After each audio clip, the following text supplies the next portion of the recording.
Alors bonjour à tous, je suis Le Gone et je suis heureux de vous retrouver aujourd'hui pour une toute nouvelle vidéo sur cette chaîne YouTube.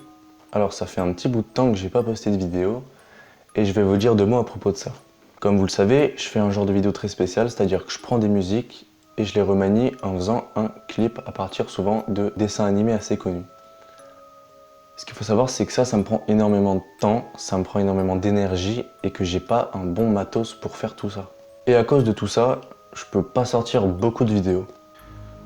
Alors, comme vous le voyez, on se retrouve face caméra pour débuter tous ensemble une nouvelle série qui va porter sur des threads, des histoires d'épouvante et d'horreur. Alors, évidemment, je me suis inspiré de Feldup, un merveilleux youtubeur que je regarde tout le temps et que d'ailleurs, s'il voit cette vidéo, je lui fais un petit clin d'œil pour le remercier du travail qu'il fait. Alors, aujourd'hui, on va parler d'un thread que j'ai trouvé sur Twitter qui est très peu connu. Même pas du tout connu parce que personne n'en parle. Ce thread, il est espagnol, il est entièrement rédigé en espagnol, mais il se passe principalement au Mexique. Le mercredi 8 janvier 2020, un compte Twitter dénommé @616e67656c20 ou End the Simulation, en français fin de la simulation, est créé par un utilisateur. Ce compte Twitter publia son premier message un mois plus tard, le 6 février, donc en plein confinement et en pleine crise du coronavirus. Bonjour, je suis l'administrateur. Après ce message, il suivra une suite de plus de 85 tweets postés quasiment quotidiennement et le dernier tweet date actuellement du 9 mai, le jour où je tourne la vidéo. Comme je l'ai dit, ce compte Twitter il est entièrement rédigé en espagnol, donc j'ai dû traduire absolument tous les tweets, ça a été un gros travail, mais j'ai fini par comprendre. Le fait que le pseudo de ce compte, End the Simulation, soit en anglais, me fait vraiment penser qu'il est destiné à une grande partie des gens dans ce monde, puisque l'anglais est la langue principale. Alors j'ai fait énormément de recherches sur ce compte et sur l'histoire qu'il raconte, et personne n'en parle, personne ne l'a trouvé, et sur internet, il est absolument invisible. Le compte est l'unique trace de l'histoire que l'administrateur compte nous laisser. Alors, le second tweet, il est spécial. Compte tenu de la situation qui se produit de l'autre côté, j'ai décidé de réaliser ce qu'il s'apprête à découvrir. Après l'avoir analysé attentivement, je considère que c'est la bonne décision, et je me fiche de ce qui m'arrivera. Déjà, avec ces 2 premiers tweets, on comprend que l'utilisateur fait quelque chose qu'il n'est pas censé faire, qu'il n'est pas censé nous informer, et qu'il prend un risque en le faisant. Alors, ce compte Twitter, il est sur le point de devenir une source où nous sommes censés connaître la réalité. Alors, l'utilisateur qu'on appellera 616E, tout du long de la vidéo, nous dit que l'univers est une simulation, qu'il y a un autre côté qui est chargé de le gérer. Mais il nous dit que pour comprendre cela, il faut que l'on remonte à son époque, en 2142. Alors vous affolez pas, on va revenir dessus. Il nous dit qu'il y a environ 50 ans, l'humanité a fait face à de nombreux gros problèmes qui menaient le monde à sa perte, qu'il y avait énormément de conflits et qu'il fallait remédier à tout ça. 30 ans plus tard, ils ont trouvé le moyen de créer un simulateur, le simulateur 45, 41, 52, 54, 48, ou le projet Earth 2. Alors ce système, il utilise un réseau de serveurs pour générer une simulation en direct. 616E nous dit que si on devait le comparer à quelque chose d'actuel et de notre monde, il le comparait à Minecraft. Et ce système utilise un réseau de serveurs standards pour générer la simulation. Il crée une plateforme qui permet aux pays de l'autre côté d'avoir un espace pour développer des conflits sans influencer le leur. Tout du moins, c'est ce que 616E pensait avant qu'il découvre une vérité qu'il soupçonnait pas du tout. Il nous dit que nous sommes vivants. Tu es vivant. À ce moment-là, un jour s'écoule sans que 616E ne poste de message. Malheureusement, j'ai dû me déconnecter et revenir pour présenter mon rapport de situation actuelle. Je reviens là où j'en étais. La science, derrière cela, nécessite plus qu'une simple explication. Mais il y a 2 facteurs qui, même pour moi, vont au-delà de ce que je peux comprendre. Je vais quand même essayer d'expliquer. 616E nous dit que les entités vivantes sont créées par l'union d'atomes, de molécules et d'autres éléments. Ça, on le sait. Mais ce qu'il nous dit, c'est que le simulateur, il fait la même chose en remplaçant ces atomes par des données qui conduisent l'énergie. Ça élimine pas le fait qu'on soit réel, mais on est créé de la même manière qu'eux. Simplement pour eux, on est né d'une programmation. C'est probablement un peu difficile à comprendre, mais comme je l'explique, j'espère que quelqu'un pourra comprendre. À ce moment-là, 3 jours s'écoulent et 616E revient avec de très bonnes informations. Je suis situation de l'autre côté se complique en raison des changements qu'ils veulent mettre en œuvre. À cet égard, je pense que vous appelez ça l'effet Mandela. Alors, l'effet Mandela, c'est quand une fausse croyance ou un faux souvenir est partagé par un certain nombre de personnes à travers le monde. Le problème, c'est que cette scène, elle n'a jamais été diffusée ni même filmée. C'est ça l'effet Mandela. À ce moment-là, 616 nous explique que ces changements brusques sont dus à la reprogrammation générée de notre côté. Autrement dit, eux, ils reprogramment notre simulation. Cela peut se produire en raison d'erreurs de programmation ou si un groupe a décidé qu'un facteur devait être modifié. Ce dernier s'est produit plusieurs fois, car ce qui était programmé pouvait générer un déséquilibre dans le programme. Alors, 616E a voulu se joindre à ce sujet, mais il nous explique que c'est très difficile de les suivre parce que c'est absolument top secret, c'est extrêmement limité pour les personnes qui peuvent y accéder. Personne ne sait les changements qui sont effectués dans la simulation, ou très peu de personnes.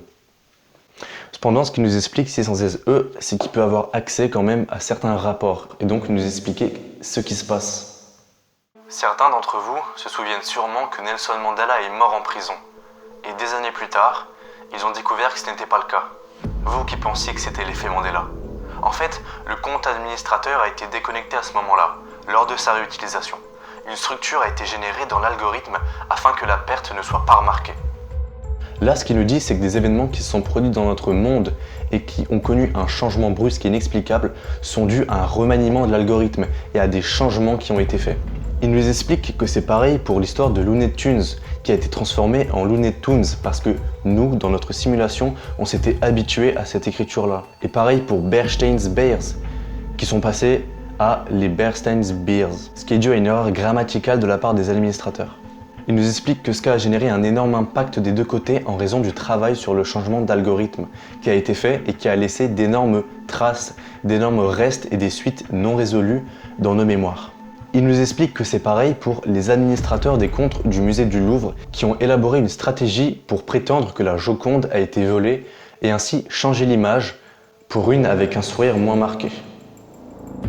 À l'origine, les États-Unis comptaient 52 États sur leur territoire, mais ils ont été perdus en raison d'un échec de jugement, nous dit 616E.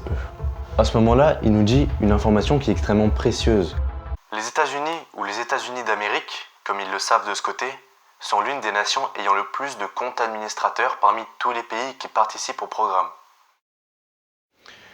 Alors, autrement dit, notre monde, qui est une simulation, est dirigé par des administrateurs qui sont répartis dans le monde entier, mais réels. Aussi, après une erreur de programmation, une partie du territoire qui s'étendait sur l'Atlantique a totalement disparu. Ça a provoqué un problème international et comme décision du jury, ces deux États et les personnes qui se trouvaient dans ces régions ont été perdus.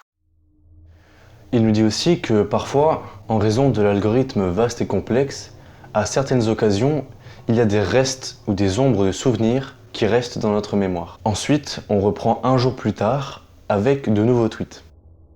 La dernière information que j'ai partagée était un peu risquée. Elle a presque généré une alerte. Aujourd'hui, des modifications ont été mises en œuvre, mais malheureusement, elles ont été apportées au compte d'administration et non à l'algorithme. S'ils perçoivent un changement brusque de personnalité chez quelqu'un de haut niveau, c'est parce que certains comptes ont montré des violations des lois et règlements avec lesquels nous travaillons.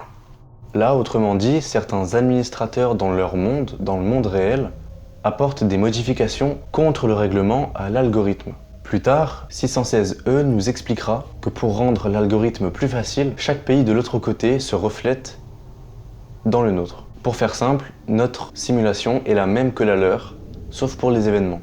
Il nous explique aussi que beaucoup de comptes passent de main en main, qui sont cédés à plusieurs personnes et que chaque personne fait un peu ce qu'il veut avec l'algorithme et avec son compte, tandis que d'autres restent tout le long d'une vie avec la même personne. Et c'est le cas pour 616E. Évidemment, certains comptes sont au-dessus de tous et ils ont une puissance absolument énorme, absolument gigantesque, et eux arrivent à déceler toutes les actions qui sont faites chez tous les administrateurs. À partir de là, pendant 5 jours, on n'aura plus aucune nouvelle de 616E. Plus aucune, sauf une. Une vidéo extrêmement courte, d'1 seconde, qui représente une météorite qui semble s'écraser sur la ville de Mexico.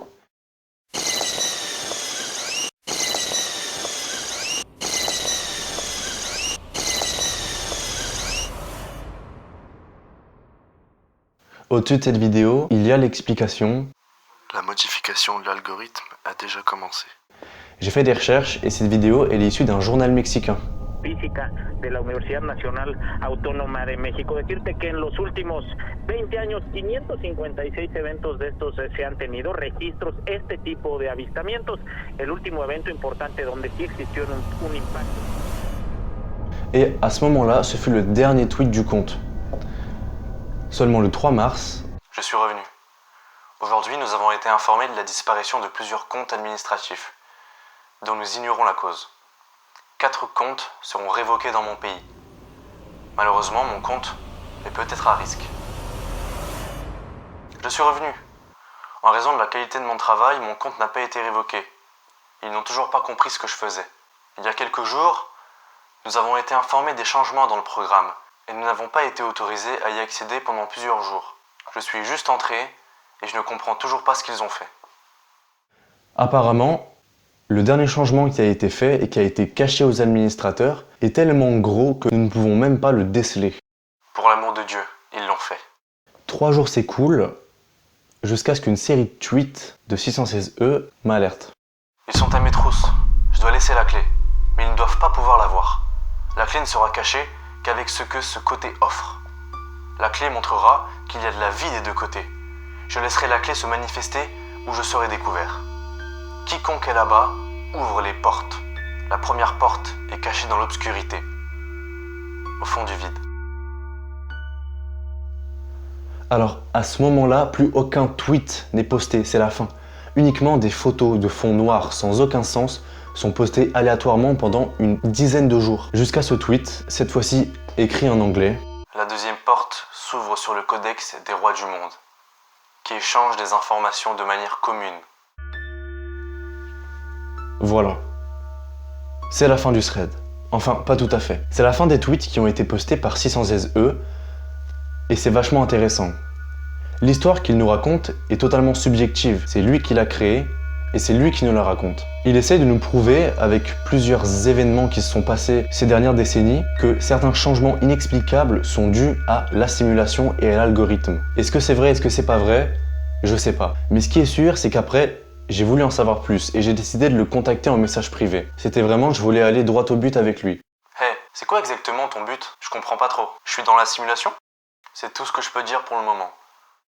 Vraiment flippant. Explique-moi, dans quelle entreprise tu travailles? Tu peux me donner un nom? Je veux savoir si ce que tu dis doit être pris avec sérieux. Qu'est-ce que tu essayes de nous dire? Je peux pas en dire beaucoup. Je travaille pour un gouvernement de mon côté.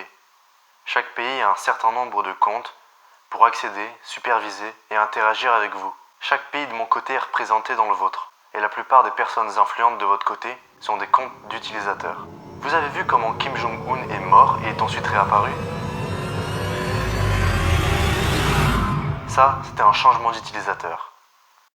Voilà les amis, c'est la fin de ce thread. Je vais vous dire ce que j'en ai pensé. Franchement, à première vue, quand j'ai vu ce compte, j'ai tout de suite su que c'était fake. Premièrement, c'est un compte qui a été créé seulement 1 mois avant les premiers messages. Souvent, c'est pas forcément voulu, mais ça se remarque. Le fait qu'il ait un nom edgy, un nom qui attire l'œil et qui attire les gens, justement, c'est fait pour attirer les gens sur le compte et c'est fait pour donner une ambiance assez flippante. Mais pour moi, ça n'a pas du tout marché.